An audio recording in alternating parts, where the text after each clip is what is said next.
It is time that we take a look at what is happening on Matters News. My name is Linda Alela. The program is Newsfeed. It is always a pleasure to be here to update you accordingly and to kickstart on Matters Politics. A section of political leaders from Garissa County have vowed to support the BBI report in the county, arguing that the report promotes devolution. The leaders say the chairman of the task force committee is their senator and they can't afford not to support him. Sisi kama waheshimiwa na members of county assembly, we are supporting the Building Bridges initiative ambayo inaongezwa na His Excellency President Uhuru Kenyatta na his brother Raila Omolo Odinga. Sisi kama wafugaji, nilikuwa naona watu wakiongea on behalf of the pastoral communities. Sisi kama wafugaji tunasema ile constitutional amendment imefanywa 2010 imetusaidia, ile imeleta ugatuzi. Na saa hii the current BBI inasema ya kuwa the money given to counties will be increased from 15% to 35%. Na hiyo ni rasilimali ambayo itatusaidia na tuna support.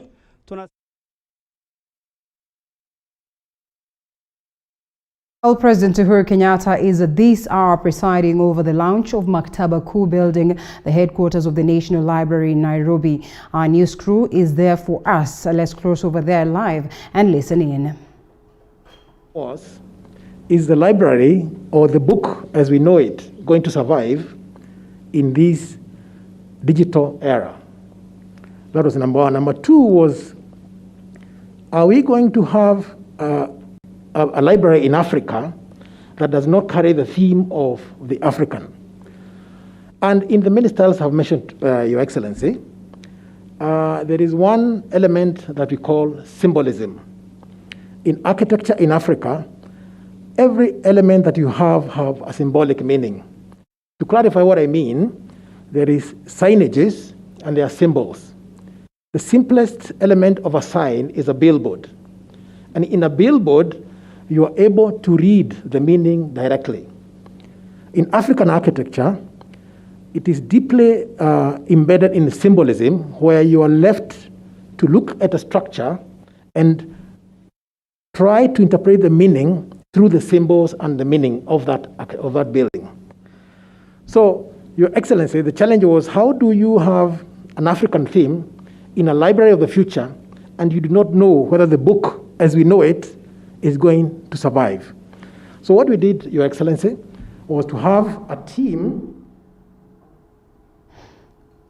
Well, we'll be going back there later on to get a grasp of what it is that the president will say. But moving on, the detectives in Mirangini and Dundori have launched a manhunt for a 10-member gang who allegedly hacked to death one man and injured two others, including a 3-year-old minor, in a night attack in Dundori, Nakuru County. Peter Maina, who's 32, is said to have been attacked while in his house.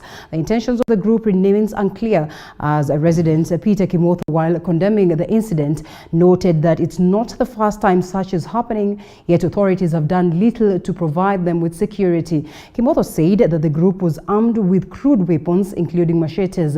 He said the attackers dragged the deceased from his house and hacked him with a machete before crushing his head with a huge rock. Esther Wambui, wife to the brother of the deceased, said the group attacked their homestead and forced their way in, terrorizing them and destroying property.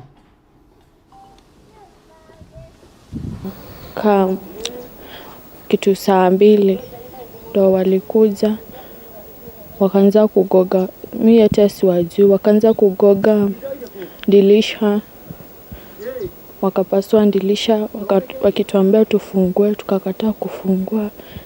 Saa vile waliingia na mlango ya corridor kwa hapa mbele, saa mimi nikaona wataingia cha nguvu, nikawaambia tu juu niko na mtoto mdogo, nilikuwa na watoto 3, acha tu niwafungulie na nyinyi msilete funjo. Wakaniambia ni sawa. Mimi nikafungua, nikifungua ndo waligonga banangu, mmoja ndo aligonga banangu kichwa, alafu wakatoka tu wakaenda. Bado saa sijaelezwa kitu juu mimi huwa naishi center. Nimekuja kuchukuliwa huko, kaambiwa naitwa na huko. Sasa hata sijapata mtu wa kunieleza kenye yote kilitokea. Jambo imependeka kwa haraka sana, na tungeomba serikali, kwa sababu hii kijiji iko siku walichomea nyanya yangu nyumba yote na ikaisha, na hakuna hatua ilichukuliwa na kila mtu, hakuna hatua ilichukuliwa. Sasa hivi wameua, mwingine kwa hospitali na mwingine hapatikani. Tungeomba hii serikali tusaidie ramana, ikiwa kunawezekana tuondoe kwa hii shamba tuiuze tuende pale pengine. Juu kunaonekana hapa kuna kisasi inaendelea na hatujui imetoka wapi. The Kenya Tea Development Authority, KTDA, has announced the highest tea production ever recorded within a period of 4 months in the authority's history. During the period, 373.8 million kilos of green leaf was recorded. The increase was attributed to favorable weather conditions and food farming practices in the tree growing areas. However, the teas fetched little prizes for farmers, with KTDA linking the drop to higher supply of tea in the global market, as well as Kenya's key export destinations facing economic challenges.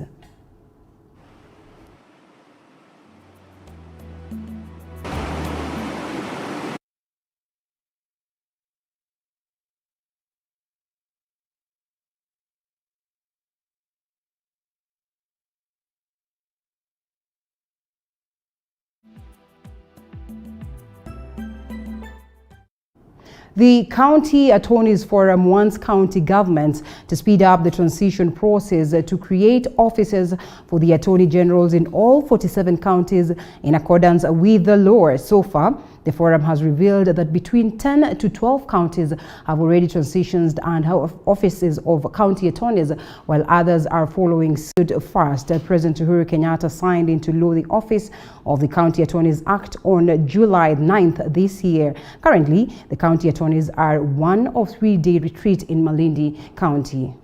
Support our county attorney, our able county attorney, Madam Michelle B. Fondo.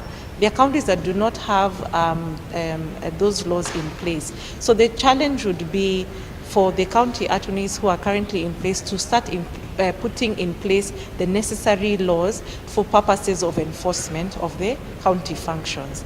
We are privileged to have the Director of Public Prosecutions representative today, who will come and say how we're going to collaborate together towards enforcement of county laws. So one of the things that you're going to see is the robustness and a lot of publicity of the Office of the County Attorney, because of now we are now a department, we'll have committed budgets and resources to be able to do this work. The personnel will be employed.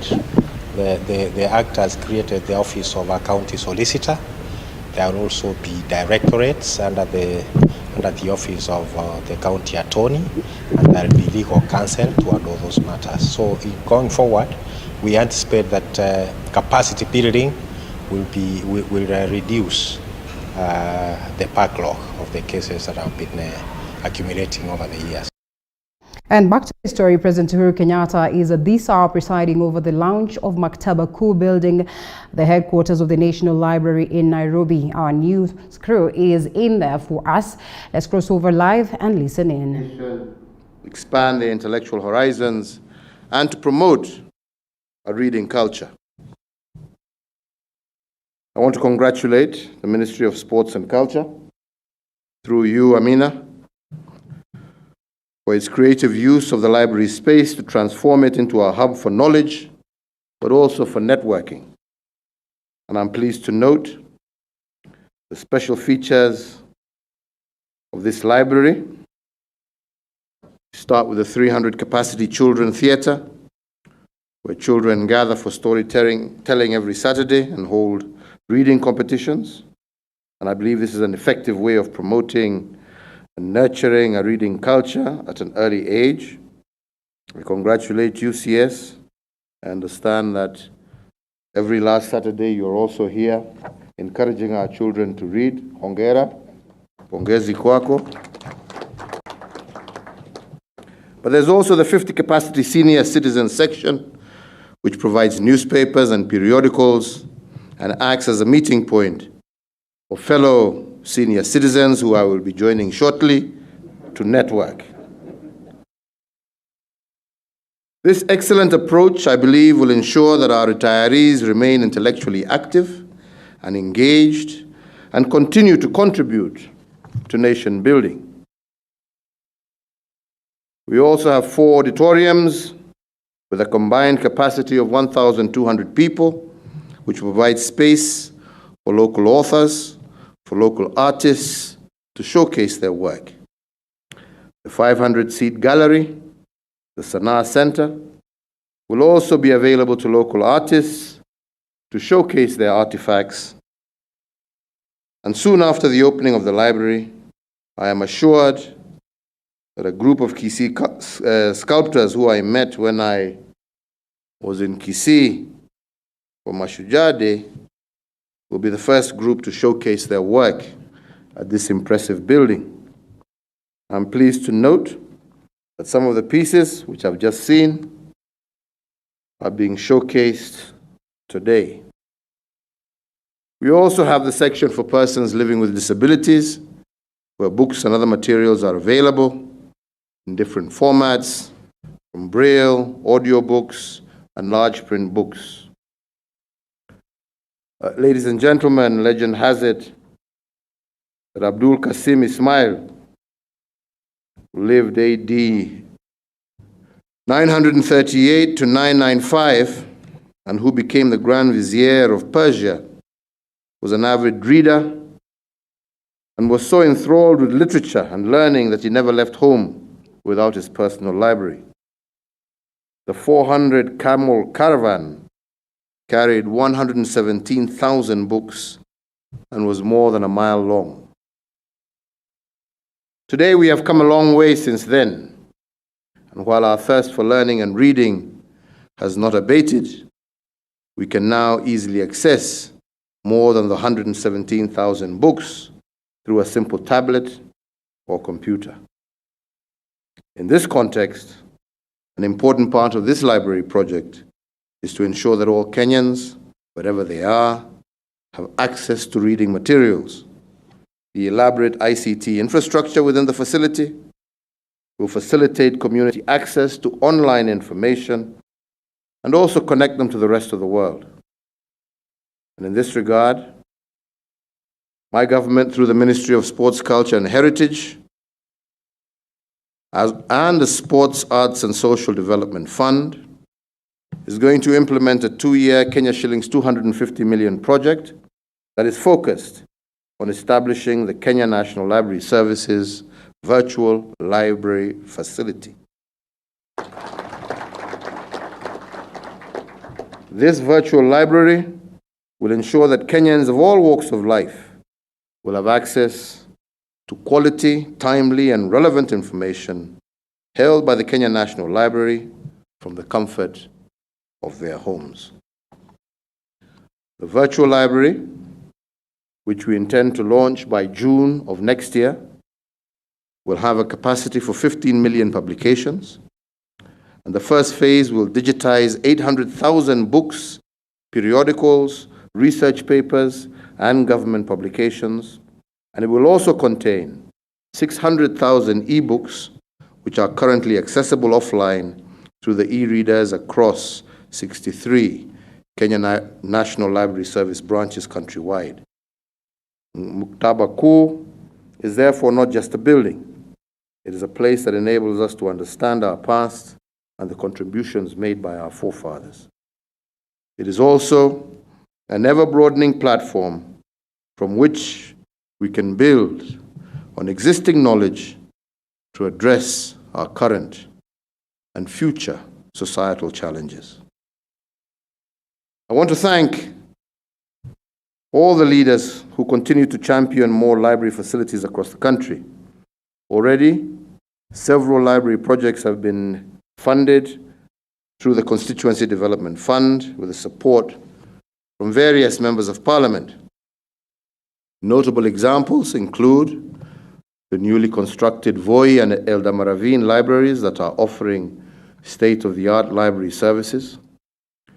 And it is my commitment, and that I hope of other leaders at both national and county level, that we will have more libraries across the country to address the growing need for knowledge and information across our country. Ladies and gentlemen, this work is not government alone. It belongs to the people of Kenya. And in that regard, I would like today to recognize two exceptional young women, Angela Washuka and Wanjiru Koinange, founders of the Book Bank, who have adopted and transformed 3 public libraries, Makadara, Kaloleni, and Macmillan.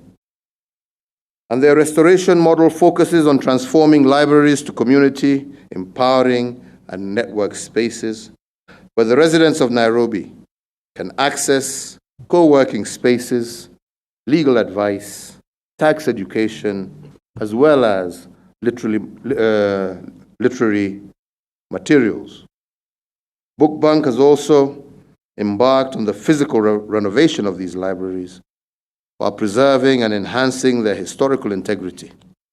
And it is my hope today that more citizens will draw inspiration from Washuka and Wanjiru to engage in endeavors of lasting impact for our country.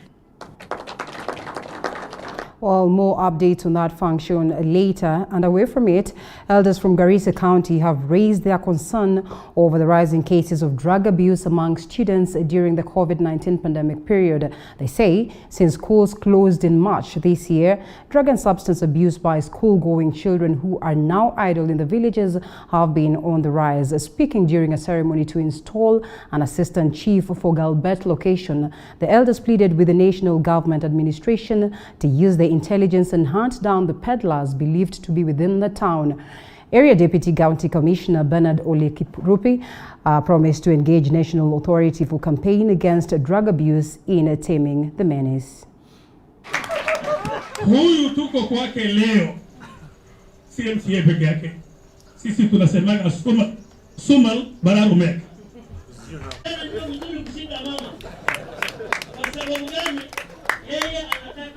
Bana Arsi, hiyo maneno ni kama inamaliza generation wa Garissa. Kwa sababu wakati shule imefungwa, madrasa imefungwa, watoto wa Garissa wameharibika. Kusema ukweli. During the coronavirus, hiyo maneno ni maneno ambaye imeharibu wa vijana wetu.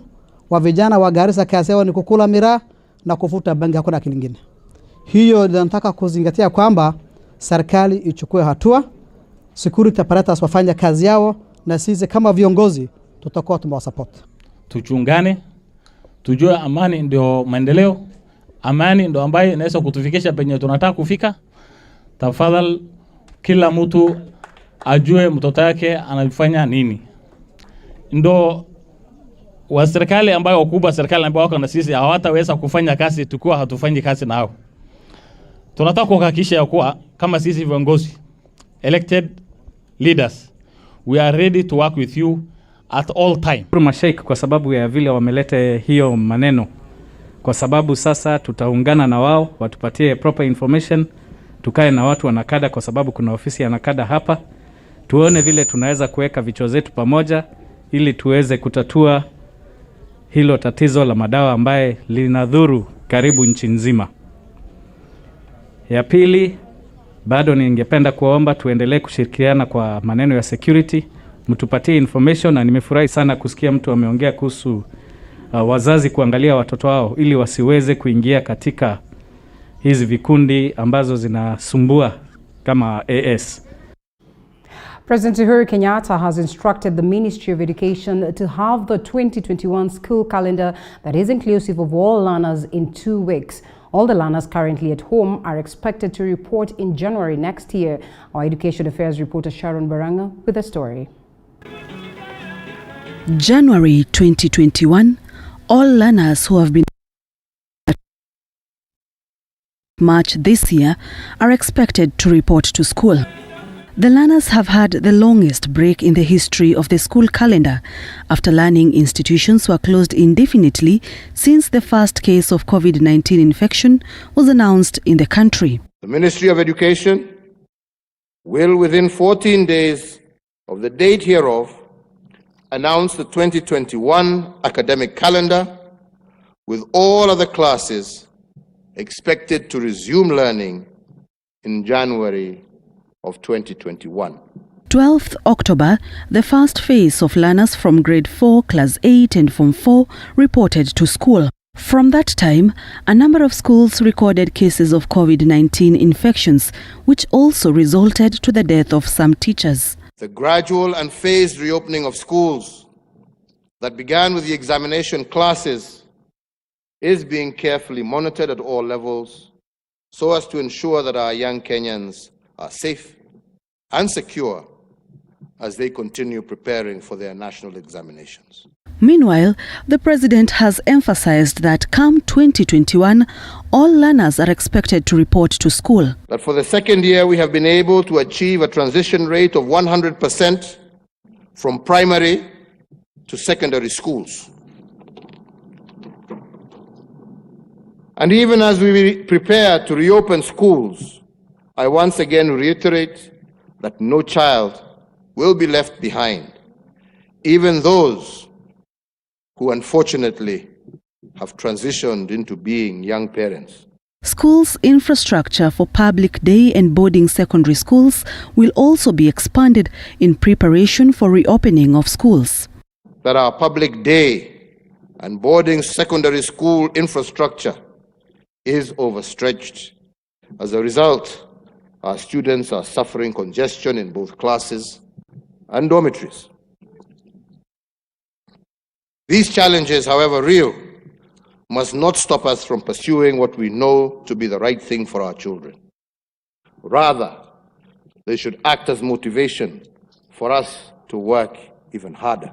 In the recent days, education stakeholders have been involved in a debate on how to save time lost in the 2020 school calendar. It is expected that their recommendations will be factored in the meeting set to take place after the presidential address and during the designing of the 2021 school calendar. The learners currently in school will break for holiday on 23rd December. Health experts had earlier predicted that by January next year, the country will be on the road to flattening the curve on the COVID-19 infections. Sharon Baranga, TV47. Well, the country is not yet out of the hook from the harsh reality of COVID-19. President Uhuru Kenyatta has maintained that a lot remains to be done, adding that the government is contemplating on new measures in curbing the virus. Mumbi Chega with the details. The coronavirus has continued to prompt the government to enforce unprecedented strict measures on Kenyans. President Kenyatta in his State of the Union address emphasizing that more needs to be done. That we must not succumb to COVID fatigue. We must not backtrack from our vigilant fight against this pandemic. And on our part, as leaders, our stamina for discipline must not diminish. If the people fall short of giving their best at this time, we, the leaders, have no option but to give our all. The government is already laying recovery plans to revamp the economic sector by hiring 5,000 health workers and 11,000 interns and support teachers. It further plans to create 100,000 job opportunities for the youth. Besides implementing a subsidized farm input scheme for vulnerable households, and parts of the resource allocated will be utilized on the ongoing fabrication of 250,000 school desks crafted by local artisans. Mr. Speakers, despite the very difficult times that we have faced as a nation, our people have remained resilient. Among the interventions already in place to cushion Kenyans from the coronavirus include the reduction of VAT from 16% to 14%, 100% tax relief of all persons earning up to 24,000 shillings, 6 billion shillings from the Universal Healthcare Coverage Kitty to be appropriated for the recruitment of additional health workers, reduction of pay as you earn from 30% to 25%, increasing demand for local goods and services, securing household food security for low-income earners. However, when it became apparent that the COVID-19 pandemic threatened to erode the significant economic gains we had made in 2019 and preceding years, on the 25th of March 2020, I did announce state interventions to cushion Kenyans against adverse economic effects of COVID-19 pandemic that warranted the national exchequer to forego taxes